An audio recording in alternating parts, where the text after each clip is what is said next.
Yesterday and last night, one of my least favorite days in the NBA that I have ever experienced. And yeah, there's some bad ones.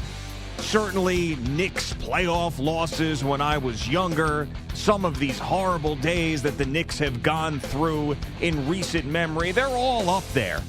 But yesterday represented what the NBA is today, and I can't stand it. And on top of it, you had the Knicks losing to the Nets, and they are in a free fall, and everything that was surrounding them that was good is no longer good. But the big story, of course, James Harden to the Nets. Another example, probably the worst example we have seen of a player acting like a total ass and getting exactly what he wants. I'm going to get fat. I'm not going to care. I'm going to trash my teammates. I'm not going to show up to camp. I'm going to lie. I'm going to party. I'm going to put myself and everybody at risk in the middle of a goddamn pandemic. And I'm going to get whatever I want, even with a couple of years left on a deal.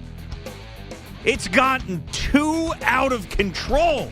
Nobody ever steps up to stop it. And I understand what he did, James Harden, where he started trashing his teammates, saying we're not good enough and something's got to change. I mean, he has created an atmosphere there that's toxic. But let him burn his own legacy down. Don't give him what he wants. And now we have here in Brooklyn, James Harden and Kyrie Irving. I'm not going to say a bad thing about Kevin Durant, but James Harden and Kyrie Irving, this may be the most unlikable team in the history of pro sports when it's all said and done. And I mean that because if you look at some of these other super teams, like LeBron, Dwayne Wade, Chris Bosh, people didn't like them. Compare those guys to this. Those guys come out and look like basically the three tenors. Good morning, Boomer. How are you? The three tenors? Everybody loved the three tenors. Man, I fully expected your take this morning. I'm going to take a totally different tact. I think it's awesome. I think it's great. I think it's great for us.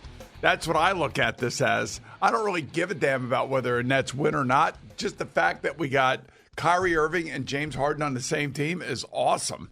That is drama personified. That's everything that we in sports talk want, man. This is going to be, if they don't make it, it's an epic failure. And all of us who don't really care whether they, what they do over there, because we're Knicks fans, and that's a whole nother story to discuss on another day. This putting these players together and trying to figure it out is going to be. I mean, I don't know what the hell Sean Marks is doing. 2 years ago, he was talking about building a culture and creating a team, drafting and cultivating players, and basically all of that is out the window now. Sure. I mean, yeah. I'm assuming that Joe Tsai, the owner over there, who's probably got gobs and gobs and gobs of money, probably has so much money we don't even know about. He may even rival Steve Cohen for all we know. Is just spending and spending and spending. You know, the interesting thing to me, just from the business side for a second, is I can understand doing all of this if you were trying to sell tickets, because it would be the hottest ticket in town. There's no question about that. But they can't sell tickets. You know, they can't have folks in the Barclays Center. Maybe they will in the next 3 months after the vaccinations and everything, all that. Who knows?